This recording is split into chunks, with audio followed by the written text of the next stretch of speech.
Hello guys, எனக்கு ஒரு video என்னென்னா திருக்குறளை பற்றி பார்த்துருவோமா. ஸோ திருக்குறள் ஃபுல் நோட்ஸ் கொடுத்துருக்கேன். வீடியோவை மறக்காமல் ஸ்கிப் பண்ணாமல் பார்த்துக்கோங்க. ஸோ பார்க்குறவங்க எல்லோரும் லைக் பண்ணிடுங்க. திருக்குறளுக்கு பழமையான உரை எழுதியவர் யாருன்னா பதின்மர். திருக்குறளை அடையெடுத்து கருவி ஆகுப்பேன்னு சொல்லுவாங்க. இது திருக்குறளின் விளக்கம். ஸோ ஆசிரியர் திருவள்ளுவர். பாவகை குறள் வெண்பா. அடுத்தது இது இந்நூலுக்கு பெருமை எப்படி சொல்லுன்னா, நூல் என்பதை நாலடியாரையும் 2 என்பதை திருக்குறளையும் குறிக்கும். ஸோ இதை பார்த்துக்கோங்க. தென் பெயர் காரணம் ஃபுல் நோட்ஸ் கொடுக்குறேன், ஆனால் கொஞ்சம் சொல்கிறேன். திருக்குட்டல் குறள் திருக்குறள். அதுக்கு அடுத்து இது அடையெடுத்த கருவியாகும் பேர் அங்கே பார்த்தோம். ஸோ குறள் வெண்பா என்னும் பாவகையால் ஆனது. இது திருக்குறளின் வேறு பெயர்கள் என்னெல்லாம்? திருவள்ளுவம், தமிழ்மறை, பொதுமறை, முப்பால், பொய்யாமொழி, தெய்வநூல், வாயுரை வாழ்த்து, உத்தரவேதம், திருவள்ளுவ பயன், உலக பொதுமறை. அதுக்கு அடுத்தது தமிழ் மாதின் இனிய உயர்நிலை, முதுமொழி, பொருளுரை, குறிக்கோள் இலக்கியம், நீதி இலக்கியத்தின் நந்தா விளக்கு, அறிவியல் விளக்கம். இவ்வளவு என்னென்னா திருக்குறளின் வேறு பெயர்கள். தென் வள்ளுவரின் வேறு பெயர்கள் என்னெல்லாம்? நாயனார், வான்புகழ் வள்ளுவர், அதாவது நச்சினார்கினியர், முதற் பாவலர், தெய்வ புலவரை என்ன சொல்லலாம்? இளம்பூரணார். தென் நான்முகனார், மாதனு பங்கி, இதுக்கு தாய்க்கு நிகரானவர் அப்படின்னு சொல்லியிருக்காங்க. சொன்னா போதர், பெருநாவலர், பொய்யில் புலவர, மணிமேகலை, அந்த மாதிரி சொல்லியிருக்கு. பொது நெறி கண்ட புலவர் யார்? பாரதியார். ஸோ இவ்வளோ பேர் மணிமேகலை இந்த பேர் கொடுத்துருக்கு. இந்த மாதிரியெல்லாம் வருது. தென் திருவள்ளுவர் காலம் கிமு, அதாவது VRR தீட்சிதர் இந்த காலம். ஸோ 31 மறைமலை அடிகள். இதை எப்படி கணக்கிடலாம் அது நெக்ஸ்ட் வரும். தென் 1 முதல் 3 வரை யார்? மாணிக்கனார். இது சமண மதத்தை சார்ந்தவர். யார்? ராசமாணிக்கனார் போடலை. சமண மதத்தை சார்ந்தவர். ஸோ 3 பால் இருக்குது. என்னெல்லாம்? அறத்துப்பால், பொருட்பால், இன்பத்துப்பாலை காமத்துப்பால்னு சொல்லாங்க. மொத்தம் 133 அதிகாரங்கள், இயல்கள் 9, மொத்த பாடல்கள் எல்லாருக்கும் தெரியும். ஸோ அறத்துப்பாலில் 38 அதிகாரங்கள். என்னெல்லாம்? எத்தனை குரட்பாக்கள்னா 380 குரட்பாக்கள். பொருட்பாலில் 70 அதிகாரம், 700 குரட்பாக்கள். இன்பத்துப்பாலில் 25 அதிகாரம், 250 குரட்பாக்கள். ஸோ அறத்துப்பால் என்னெல்லாம் இருக்குன்னா, பாயிரவியல், இல்லறவியல், துறவரவியல், ஊழியல். பொருட்பாலில் அரசியல், அங்கவியல், ஒளிபியல், அல்லனா குடியியல். இன்பத்துப்பாலில் களவியல், கற்பியல். அப்படி 2 தான் இருக்குது. அடுத்த திருக்குறளுக்கு சிறந்த உரை எழுதியவர் யாருன்னா பரிமேல் அழகர். சரியா? சிறந்த உரை எழுதியவர் யாருன்னு கேட்டால் பரிமேல் அழகர். நெக்ஸ்ட் ஒரு பாட்டிலே கொடுத்துருக்கேன். அது தர்மர், மணக்குடவ, தாமத்தர், நச்சர், பரிதி, பரிமேல் அழகர், திருமலையார், மல்லர், பரிப்பெருமாள், காளிங்கர், வள்ளுவர், நூற்கு எல்லையுரை செய்தார் இவர். ஸோ இது என்னென்னா அவங்களுக்கு உரை எழுதியவர்கள். இந்த பாட்டை அப்படியே ஞாபகம் வச்சுக்கோங்க. தென் திருக்குறளுக்கு உரை எழுதியவர்கள் காலத்துள் முதன்மையானவர். ஃபஸ்ட்டு உரை எழுதினது யாருன்னா தர்மர். அதுக்கடுத்தது திருக்குறளுக்கு உரை எழுதியவர் காலத்தில் பிந்தியவர், அதாவது லாஸ்ட் எழுதினது தான் யாருன்னா பரிமேல் அழகர். இவர் உரையை தான் என்னது சிறந்த உரை அப்படின்னு சொல்லியிருக்கு. சரியா? தென் பொதுவான குறிப்புகள். ஸோ பாருங்கள், அகரத்தில் தொடங்கி நகரத்தில் முடியும். தை 2ஆம் நாள் திருவள்ளுவர் தினம். அதை திருவள்ளுவர் ஆண்டுன்னு எப்படி கிமு 31 இதை வைத்து திருவள்ளுவர் ஆண்டு கரண்ட் இயரை +31 கூட்டினா எனது திருவள்ளுவர் ஆண்டு கணக்கிடப்படுகிறது. அதுக்கடுத்தது தமிழுக்கு கதி எனப்படுவது.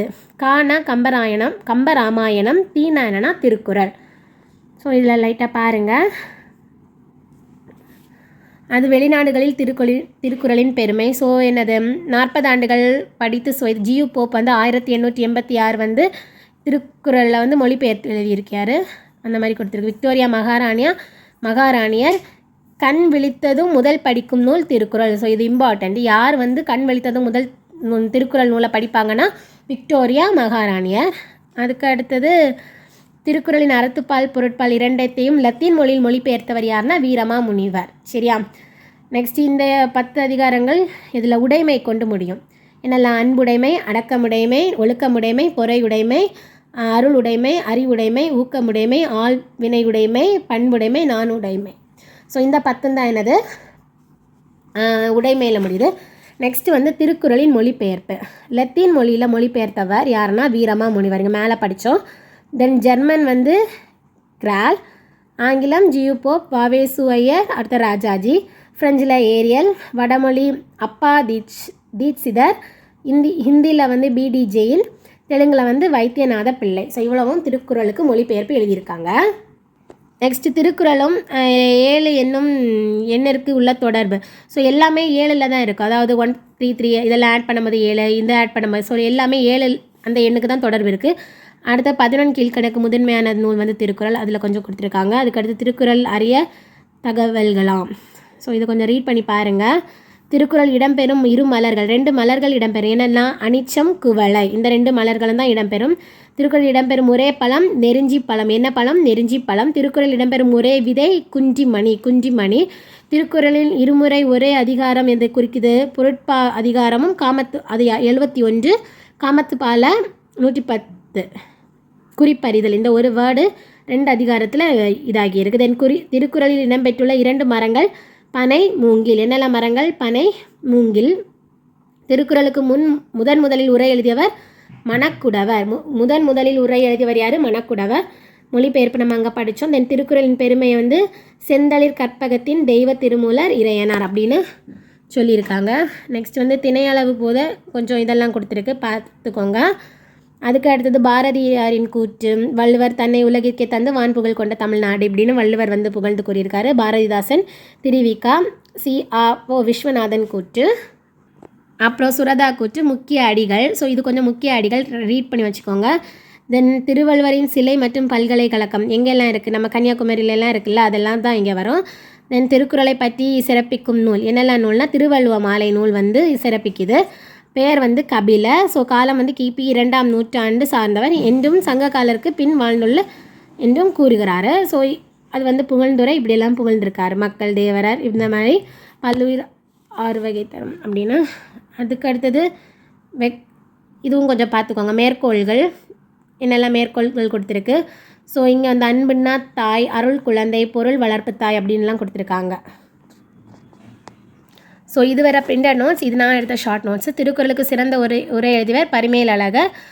மனிதன் மனிதனாக வாழ மனிதன் மனிதனுக்கு கூறிய அறிவுரை தான் வந்து திருக்குறள். ஸோ அணுவை துளைத்து கடலை புகட்டி குறுகத்தறிந்த குறள்னு சொன்னது யாருன்னா ஔவையார். உலகில் நாகரிகம் முற்றிலும் அழிந்து விட்டாலும் திருக்குறளும் கம்பன் காவியமும் இருந்தால் போதும், மீண்டும் அதனை புதுப்பித்து விடலாம் இப்படி சொன்னது யாருன்னா கால்டுவெல். இந்த மாதிரி கொஞ்சம் அறிஞர்கள் வந்து கூறியிருக்கிறத மேற்கோள்கள் என்னது ஹைலைட் பண்ணியிருக்கேன். ஓர் எழுத்தில் முடியும் குறள். ஸோ அது என்னென்னா தொடிற்கடின் அல்லது காம நோய் போல விடற்கடின் ஆற்றுமோத்தி. ஸோ இதுதான் என்னது ஓர் எழுத்தில் முடியும் குறள். தென் பகா எண்களை குறிப்பிடும் குறள் வந்து இந்த குறள். இது என்னெல்லாம் எண்கள் இருக்குன்னா 157. அப்போ பகா எண்கள்னா என்னது 157. ஒருமையுள் ஆமையோ லைந்தடக்க லாற்றின் எளிமையும் ஏமா படைத்து. அடுத்தது 3 நீர்மங்கள் இடம்பெற்றுள்ள குறள் எது? துணை எழுத்து இல்லாத குறள். இது எல்லாருக்குமே தெரியும். கற்க கசடர கற்பவை கற்றவை நிற்க அதற்கு தக 399 குறள். தென் ஒரே சொல் 6 முறை இடம்பெற்றுள்ள குறள் பற்றுக பற்றான் பற்றினை அப்பற்றை பற்றுக பற்ற விடற்கு. தென் ஒரே சொல் 5 முறை எத்தனை தடவை வருதுன்னா 5 குறட்பாக்களில் வரும். 4 முறை வந்து 22 குறளில் வருது. 3 முறை 27 குறள். இதுவும் கொஞ்சம் இம்பார்ட்டன்ட். திருக்குறளில் உள்ள மொத்த சொற்கள் எத்தனைனா 14,000 சொற்கள் தான் இருக்குது. மொத்த எழுத்துக்கள் எத்தனைனா 42,194. அதிகம் பயன்பட்ட ஒரு எழுத்து நீ. கொடி என்ற சொல் வந்து 7 இடங்களில் இருக்குது. 70 கோடி அது வந்து என்னது கோடி, சரி கொடி இல்லை கோடி, ஏன்னா 7 இடங்களில் இருக்குது. 70 கோடி வந்து ஒரே ஒரு குறளில் தான் இருக்குது. 46 குறள்களில் உயிரினங்களை பற்றி சொல்லியிருக்கு. ஒரே ஒரு அதிகாரமுடைய இயல் வந்து எது? ஊழியல். ஒரே ஒரு அதிகாரமுடைய இயல் எது? ஊழியல். வழக்கு என்பதன் பொருள் வாழ்க்கை நெறி. என்பு என்பதன் பொருள் எலும்பு. படிறு என்பதன் பொருள் வஞ்சம். அதுக்கு அடுத்த தமிழ் தாயின் உயர்நிலை என்று புகழ்ந்து போற்றியவர். இது யார் சொன்னார்னா திருக்குறளை கவிமணி தேசிய விநாயக பிள்ளை. அடுத்து கொஞ்சம் இது இருக்குது. அதுக்கு அடுத்தது மீண்டும் கொஞ்சம் இம்பார்ட்டன்ட் பாயிண்ட்ஸ் இருக்குது. ஸோ உங்களுக்கு இந்த வீடியோ யூஸ்ஃபுல்லாக இருந்துச்சுன்னா மறக்காமல் லைக் பண்ணிவிட்டு என்னோடய சேனலை சப்ஸ்கிரைப் பண்ணுங்கள். தேங்க்யூ. மேலும் நிறைய வீடியோஸ் அப்லோட் பண்ணுறேன்.